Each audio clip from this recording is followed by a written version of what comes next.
I want to start this off with saying that I am not someone who watches horror movies. It's not my first pick. However, A Quiet Place seems to be the exception. It's not really horror in the typical cliche sense that we usually get these days, which is very, very graphic and gory. It's more of a suspense thriller. And I like those kinds of horror films better, the ones that are more psychological and get into your head, get under your skin that way, and not so much just blood and guts coming at the screen. I liked A Quiet Place Part 1 quite a bit, but truth be told, like after I was done watching the film, it didn't leave an impression on me. The only reason I'm making this video is because A Quiet Place Part 2 has left an impression on me. While I was watching the film, I was just floored at how much it was moving me in terms of being scared. I don't normally get scared watching films, ever. That kind of suspense is rarely elicited in me when I'm watching something I know is designed to scare me. The only thing I can think of that this reminds me of is my experience of watching Jurassic Park as a little kid. Not that it's anywhere near the scale of Jurassic Park, because by design it's not, but I remember the fear of the Tyrannosaurus Rex as a kid watching Jurassic Park. I had that same fear being elicited in me here, even though I could sort of see where the story was going. At a certain point, I knew where it was gonna end, but I was still along for the ride. It still made me feel something. And I think that speaks very strongly to the filmmaking and the writing. What they did great here was suspense stacking. They split up some of the characters so that they can have different events going on at the same time, kind of like what Christopher Nolan does with his action suspense in Inception or Interstellar. Anyway, we have the IMDb here in case you guys need it. Following the events at home, the Abbott family now face the terrors of the outside world. Forced to venture into the unknown, they realize the creatures that hunt by sound are not the only threats lurking beyond the sand path. The only thing that I can really complain about are very minute things, some of which I can't speak on because it would be a spoiler. If you're someone who hasn't seen the film, I encourage you to watch it. If you haven't seen the first one, you really should watch it before watching this one. You could conceivably get away with watching Part 2 without watching Part 1, but I think you get more gratification, more satisfaction out of Part 2 if you watch the first one, especially because it picks up right after the events of the first one. There are things from the first film that are consequences in the second one. I was thoroughly impressed with how little dialogue was in this movie and how it did not feel slow. This was a tight 97 minutes. It was like there was not a single ounce of fat on this film. Taking out the fact that it's in the horror genre, it's just a good, well-made movie. It's always, I know this sounds weird to say, but it's always a relief to get just a really well-made film. With how much content is out there in massive abundance, you're probably getting a lot more well-made films today than ever before, but nonetheless, I still get really impressed when you're able to pull something like this together, especially for a sequel. Like for me, I know that there's a lot of people who are like, I think the first one is better. I'm sure of it. I haven't actually read that.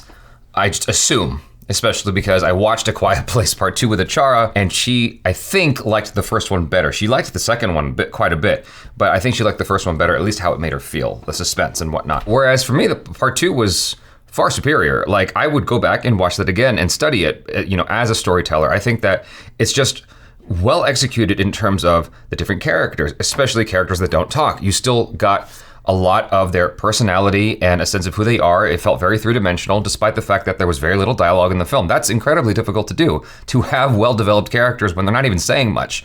You still understood their personalities. You still had arcs with a lot of the characters in the film. It was a very, very well-developed world. They still don't explain a heck of a lot, and I think that's okay. I think I'm fine with it. But overall, it was just an extremely enjoyable experience. If I had to complain about anything in the film, it's a complaint that carries over from the first film, which is there are instances where the creatures don't look completely photoreal. Now, these are creatures that don't exist in real life. They're made up, but still there is this texture to them occasionally where it looks like I'm looking at CGI. There are instances where they're in the shadows and whatnot, and it's good lighting, or they're farther from the camera, so it looks more real. It looks more like you're actually looking at something that's there in front of you. But there are just some instances where it does not look as photoreal. It pulled me out just a smidge, not a whole lot, because the rest of the film is so good that you just, for me, I just automatically forgive it. Going from A Quiet Place 1 to A Quiet Place 2, you obviously have more money. The first one was successful enough that it warrants having a sequel, right? With that, you got a bigger budget, you could do more things. Thankfully, it wasn't just like crazy and overblown. I think that whatever budget they had for the sequel was very, very thoughtfully well spent. They were able to expand and show you other people, how they exist, their methodology for survival, even though again, not a heck of a lot was said verbally. Enough was shown that you just got it. And maybe that's helped by the context of a whole bunch of other, entertainment that we've watched over the years from similar genres. Or not similar genres, but similar films in the same genre. Nonetheless, I just thought that it was really cool how they developed this world further, and you get to see who else exists in this place. Why it's not just the aliens you should be afraid of, it's other people, which oftentimes these stories come back to. Like 28 Days Later, for instance, also with Cillian Murphy. That is the fear at the end of the movie. It's not necessarily the zombies, it's the other people as well, who are quite frightening, because survival and self-preservation is a huge thing that will drive you to do things that are less moral. Surprisingly, and I suppose it's weird to say that out loud, but surprisingly for me, Cillian Murphy ended up being my favorite actor in the film. Him and I guess Millicent Simmons. She plays the young deaf daughter. I mean, everyone was good in this film, don't get me wrong. Across the board, I feel like the acting was quite strong. But Cillian Murphy really stood out. Again, everybody in this film did a fantastic job, but he was just above the rest for me. But maybe that's because he's got experience with this kind of thing, with zombies and whatnot. So yeah, big applause from me to John Krasinski for pulling this off with the writing and the directing here. I had no idea all those years of watching The Office what a talented director he was hiding in there while he was making jokes with Pam. I'm gonna mention one small spoiler right now. The one small thing that stood out to me as a little bit odd and perhaps unnecessary was the one black character in the film gets killed. And it's such a trope of horror films to kill off the only black character. Did you have to?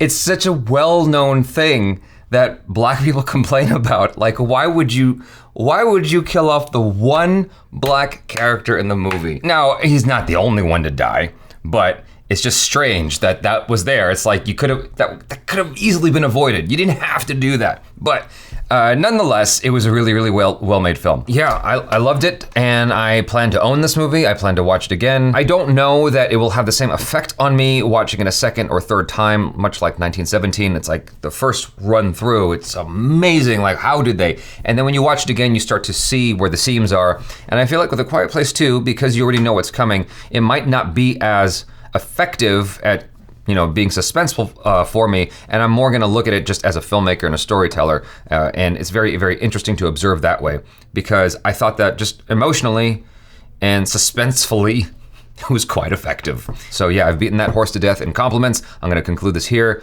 Hopefully you guys enjoyed this review. I would love to know what you think in the comments below, and if there are other films that are like this that you enjoyed, please recommend them in the comments. I would imagine that a number of those recommendations will come from Korean cinema. Either way, wherever it's from, just let me know your feelings and what you recommend. I'm Jaby Koay. Peace out.